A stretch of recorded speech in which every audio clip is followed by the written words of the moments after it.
depression's almost like a parasite in which, you know, it's controlling you and your thoughts and stuff. I certainly didn't know what was happening. I just experienced some kind of feeling, and all of a sudden I've been thrown into this world I didn't know existed.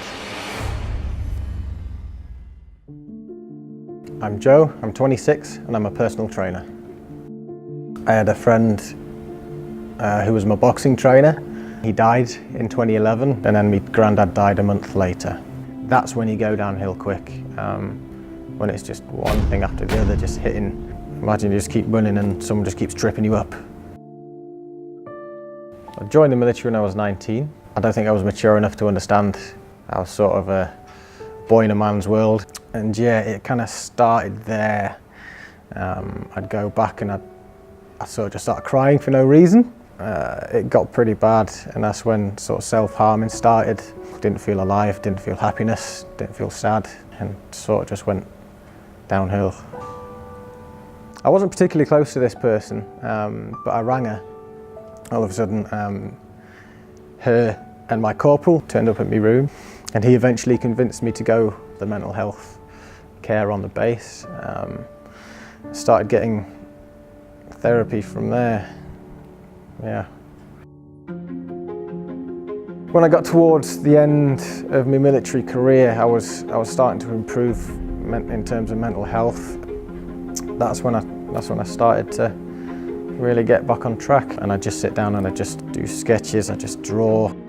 Played guitar since I was like 11. And then I discovered obstacle course racing, and I was using these as methods of looking forward to something, getting myself out there, planning on doing something. And I did this post on Facebook, just in the hope that even if one person read it, it might help.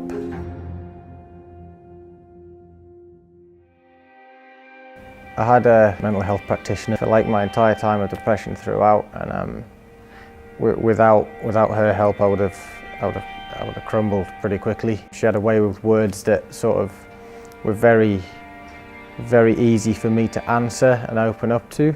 And I don't think anybody untrained would know how to do that. It can stop someone getting to that point of despair. Certainly growing up, I was never told about depression. I was never told about mental health. I think it was an avoided subject for whatever reason. I think because of the awareness now, more people are coming out about it. Because of that, there's not going to be enough highly skilled mental health practitioners available, and these wait lists are going to be huge, and some people just don't have that kind of time.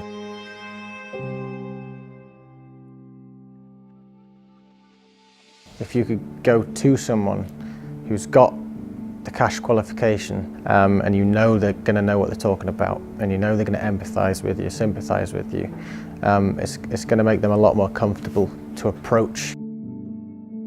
Looking back, it's a bit weird. Now I feel like I've got a bit of life in me. I feel like people care. I like myself and I love myself, which is the biggest thing, hardest thing to do, because you are your own worst enemy.